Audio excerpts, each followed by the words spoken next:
as you're seeing again and again. Duncan says, I feel like players like Mitchell Johnson had undiagnosed mental illness problems in the early part of his career.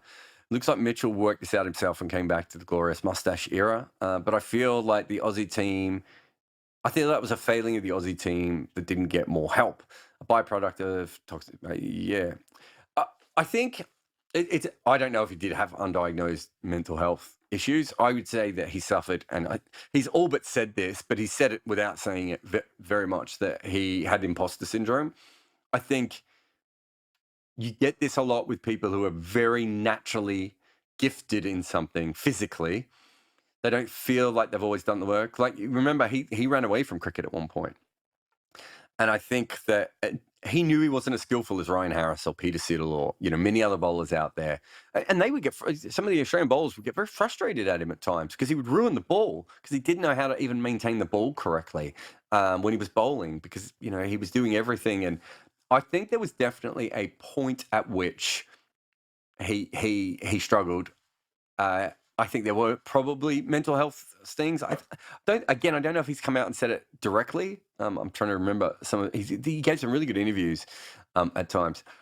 I think that he probably overthought things and that caused him complications. And he probably, rather than just go back and bowl, because that is actually, he was physically gifted to do, there was probably too much going on in his head.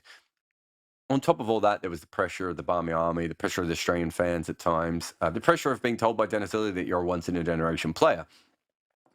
Where I think the psychology thing comes in, and you're talking about here how you would set up a team to help players better. You're talking about the conventional corporate psychologist might be a bit off-putting. So I think that the problem was, I would say this right up until Jonathan Trott. So Mitchell Johnson is in that era, especially in cricket.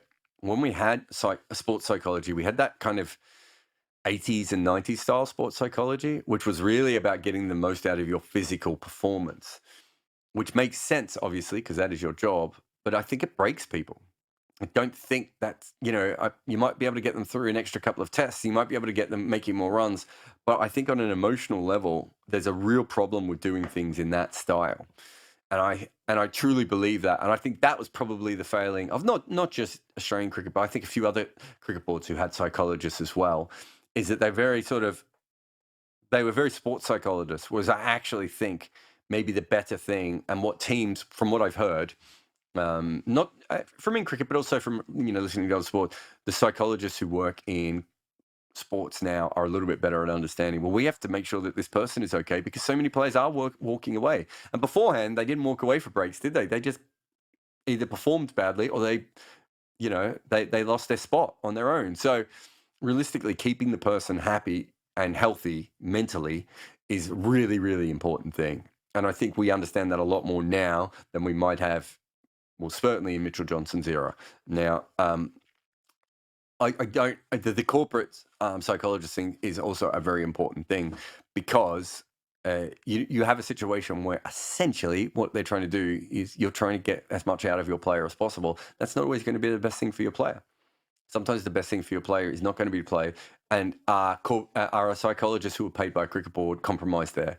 If you want to go back to the doctors in the NFL for any given Sunday is a very good example of that. If you're being paid by the cricket team to make sure that this guy's out on the field, there is a compromise there. Even if you are an incredibly moral person, there's always going to be pressure. So it's a really interesting point, though, Duncan.